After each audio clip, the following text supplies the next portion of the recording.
এটা কি করলেন আপনি? এই, এটা কি করলেন? কোথায়? এখানে প্রস্রাব করলেন কেন? এই জায়গায় প্রস্রাব করছি, আসলে এদিকে আশেপাশে তো কোনো টয়লেট পাই নাই, নিরিবিলি পরিবেশ। আপনি চাপ দিছে চাপ দিছে, ঠিক আছে, আপনি চাপ দেয়, সবারই দেয়, ঠিক আছে। আপনার আর কোনো জায়গা পান নাই, এলাকার কোনো জায়গা পান নাই। এটা একটা পার্ক, একটা পাবলিক প্লেস। আপনি একটা শিক্ষিত মানুষ, হ্যাঁ? আপনি শিক্ষিত মানুষ, এই কাজ করলেন কেমনে? ভাই, এই জায়গায় সবাই প্রস্রাব করে। সবাই করে দেখে আপনি করবেন নাকি? সবাই দুনিয়া সবাই একটা কাজ করবো দেখে আপনি করবেন? আপনি কমন সেন্স নাই? এটা কি প্রস্রাবের জায়গা? এটা পাবলিক, এই যে গেট, এই যে গেট, এটা পার্ক, এটা পার্ক। পার্কের ভিতরে মেয়েটা একটা ওয়াল, সে জায়গায় আপনি প্রস্রাব করতেছেন। আপনি চাপ দিচ্ছে, ঠিক আছে, চাপ দেয় না হিসাবে?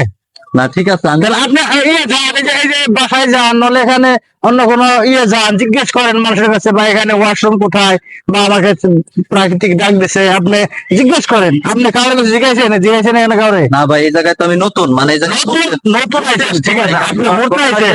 দেখলাম যে কোনো জায়গায় আশেপাশে টয়লেট নাই, কোনো পরিচিত লোক নাই, যার কারণে এখন এটাই তো সমস্যা। আপনি ঘুরতে আইছেন না, হ্যাঁ। আপনি অপরিচিত জায়গায় ঘুরতে আইছেন না। হ্যাঁ। অপরিচিত জায়গায় ঘুরতে এলে তো আপনি পরিচিত লোক পাবেন না, এটা স্বাভাবিক না? আর যে জায়গায় আসছেন, এখানে তো আপনি সবাই আপনি পরিচিত না, এখানে সবাই বেড়াইতে আসছে। তাহলে আপনি একজনকে জিজ্ঞেস করেন। আপনি জিজ্ঞেস করেন যে ভাই, এখানে আমার তো চাপ দিছে, আমি কোন জায়গায় একটু জায়গায়, তারা দেখে দিবে।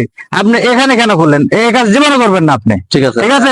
এটা ভুল হয়েছে, আপনি বুঝছেন? ভুল হয়েছে ভাই। এটা হলো প্রতিটা মানুষের সচেতন থাকা উচিত যে খোলা জায়গাতে প্রাকৃতিক কোনো কাজ করা যাবে না, পরিবেশ দূষণ করা যাবে না। ঠিক আছে, কোনো কিছু সমস্যা হলে আপনি যেখানেই যান না কেন, আপনি একজন মানুষের কাছে জিজ্ঞেস করেন,